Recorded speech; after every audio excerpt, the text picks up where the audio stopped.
going on land, hiring a car and exploring St. Lucia.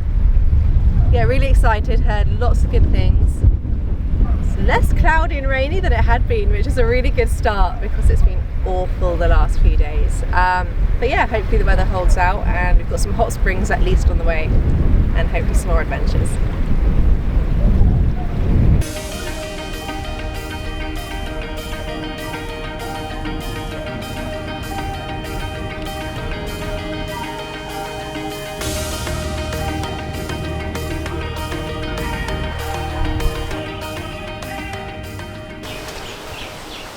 By the cat. We're here after a very, very long car journey. We can smell that we're here because that sulphur, that eggy smell is in the air. So yeah, let's go find them hot springs. Off we went in pursuit of those hot springs, but we'd got ourselves into a little bit more than we'd initially anticipated.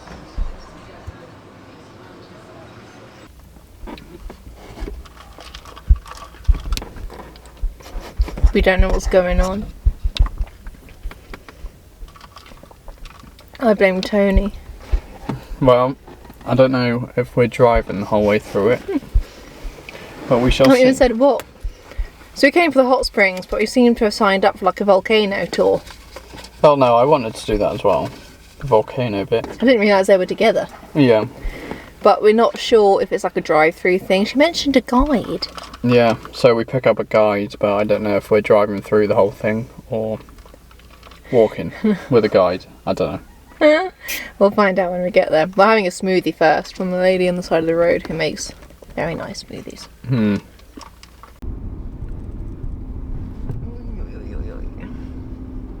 And just like that, we are driving through it. But the real experience is definitely getting out of the car and being taken closer in by the tour guide.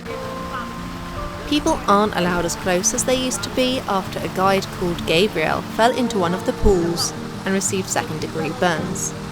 But make no mistake, walking through the lush green forest could completely deceive a person, because out of the other side is this.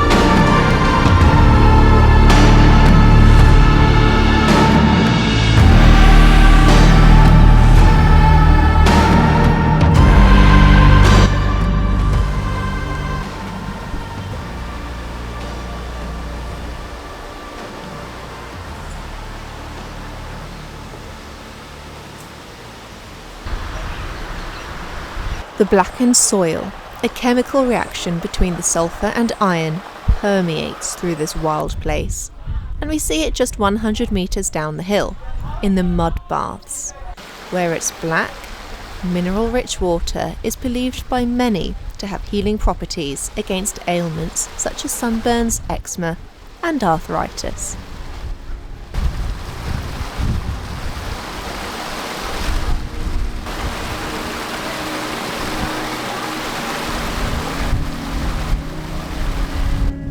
They also put the mud in pots to enable visitors to, well, get muddy, from head to toe. The grey is meant to be used mostly, with the darker black mud just for body art, for anyone that's feeling creative.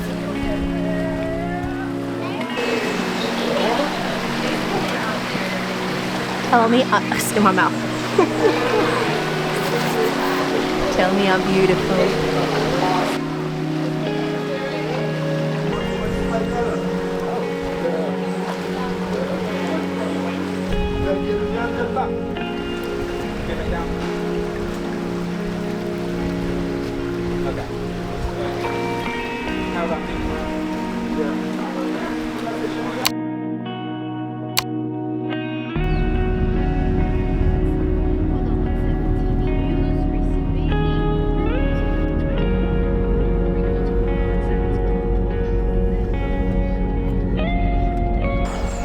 That was, oh, you cannot see us. Can't see you. You need see to me. swap.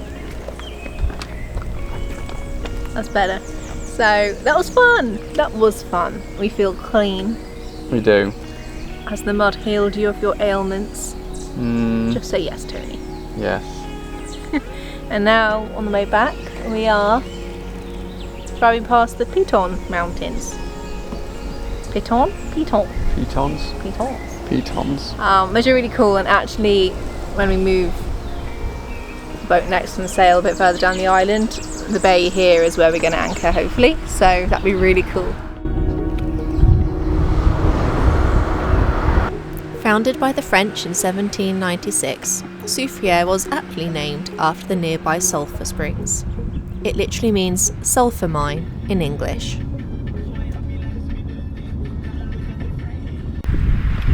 Morning.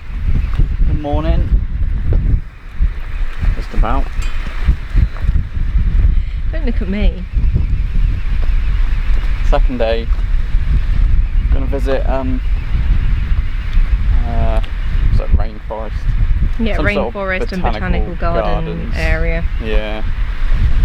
So yeah, we're gonna look on the eastern side of the island today and see what that brings out. Yeah. And we'll talk about the weird night we had when we were in the car. Yeah. That sounds weird, doesn't it? Ah!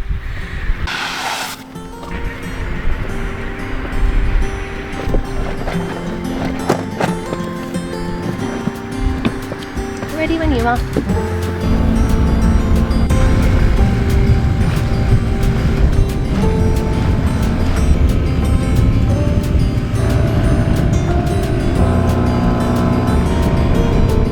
Looking up to the dinghy dock, ready for day 2 of adventuring.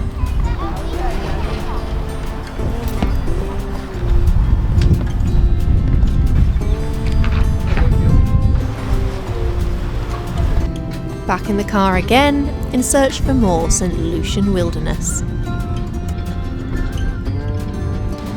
Be it sunshine or rain.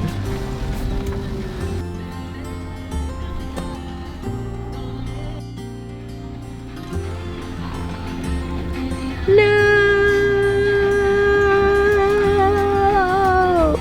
Tony! Looks pretty closed. So, we drove past the rainforest and it's closed. So we went straight to the botanical gardens, which are also closed.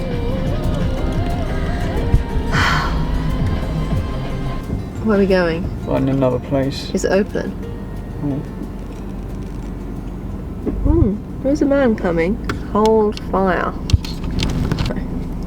Hi. Hello! That was the hope. Well, it's actually close today, but the gardener, head gardener, is Gavin.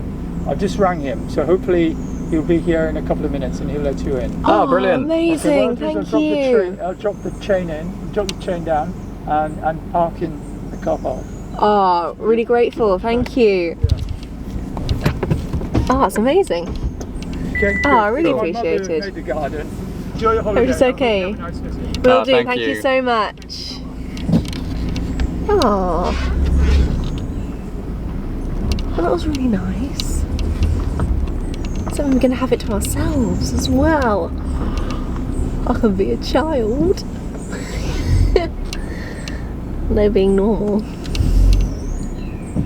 So if you didn't catch that, that was the son of the woman who made these gardens. But the head gardener, he's given them a call and they're going to come and open it up for us. Gavin. That was really nice. Yeah. Aw, chuffed. Anyway, we'll talk about the weird happenings of the night now. It was, you think, 12 o'clock. It was 12 o'clock. We had an early night, so we drove back, ate copious amounts of pizza on the marina waterfront before dinghying back to the boat. Watched a little bit of YouTube and crashed out with very full bellies. And Tony's a heavier sleeper than me anyway. And I was just woken up to this loud, like, bang grinding sound on the hull, and the whole boat just went sort of thing. So it just jolted. So I sat bolt upright, yelling "Tony!" which woke Tony up. Yes. In a panic. In a panic. I don't know if they can see you. No, you're just like the mysterious figure in the side here. Going whoa, whoa, whoa. And I try and describe a sound which I'd heard whilst asleep, sort of thing. It's never very easy. And like, yeah, the boat jolting. So we ran up and we couldn't see anything. Like, I thought maybe we'd been hit by another boat, or like our anchor alarm hadn't gone off and we suddenly like drifted and dragged and ran aground or something weird. I don't know. But no, we were absolutely fine. But the catamaran about 50, 100 metres. Yeah. 50 to 100 metres away. They from also us to starboard. Yeah, they also felt something. Because they'd obviously turned the lights on and ran up and were there going whale, shark. So we have no idea, but it wasn't a big school of fish because we've been hit by schools of fish before and they're like, no, not all at the same time. It's just a big one-off weird sound and the boat jolted. Oh, Gavin. Okay, we gotta go. Mamiku Estate has a macabre history. Owned by French aristocrats until taken over by the British Army around 1796, it became a military post that saw much action, including a battle where the family home was burned to the ground and 15 soldiers died. Got two of the important things: cold drink and the guide. Guide, yeah. It's all the list of flowers, they're all numbered. Yeah, it's all the plants are numbered. And they've got the common name, the Latin scientific name, and little bits about them for some of them as well. So it's very thorough. Yep, and now we go up. Up to the ruins. We go up. Oh, there's 2 tracks.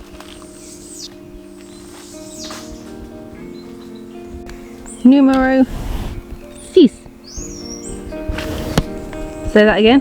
Desert Rose. Desert Rose. I won't be able to say the botanical name. Or Try it for giggles.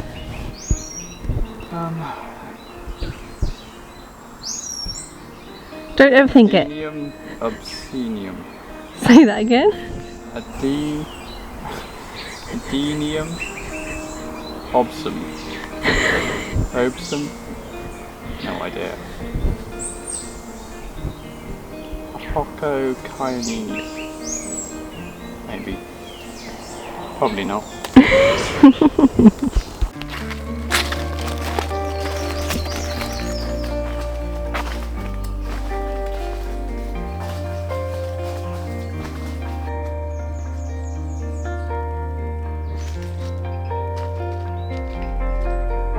The entire estate has been owned and operated by the Shingleton Smith family since 1906, when Henry Martin Shingleton Smith bought the estate for £500. Veronica Shingleton Smith has built the gardens, which we will show more of shortly. And in 2007 she was awarded the St Lucia Medal of Merit Gold for her contribution in the field of horticulture.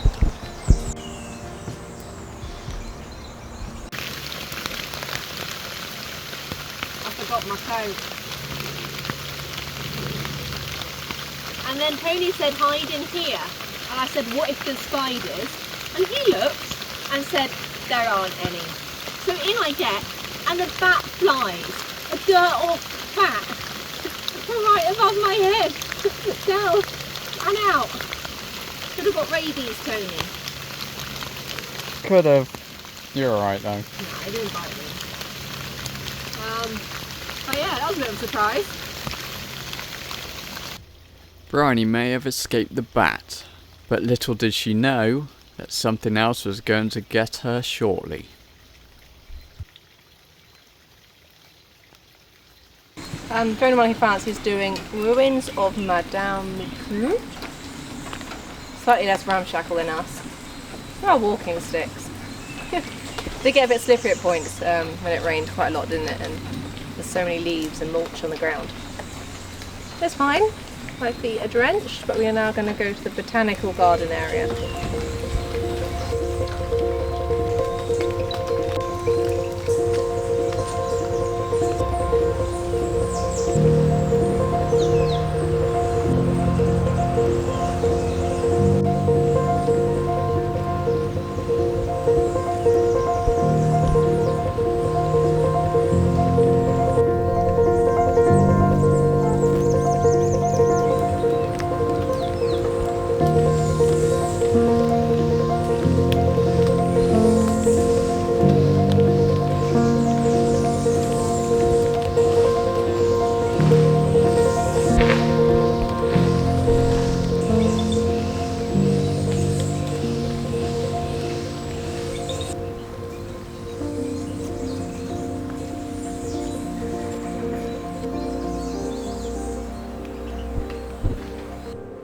A note for our viewers.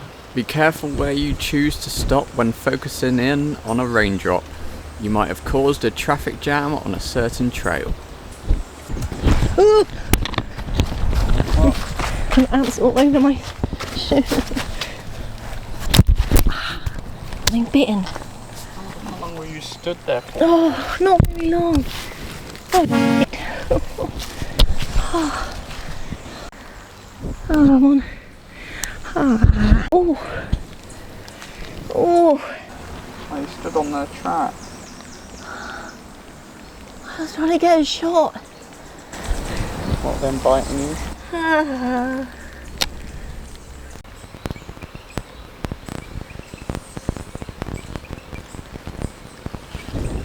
I think it's fine.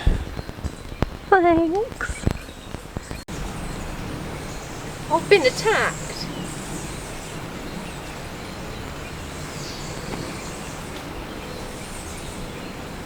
God, for something so small, they don't half have a bite on them.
We drove back to the dinghy and got ourselves back to the boat, but we couldn't resist jumping in the water to check out our surroundings beneath the surface. We came across a very cute Caribbean reef squid. But most of the life seemed to be forming on our anchor chain, which can only really mean one thing. We should move onwards. So next time we set the sails and head off on a beautiful sail further south to what can only be described as a phenomenal anchorage. We'll see you there.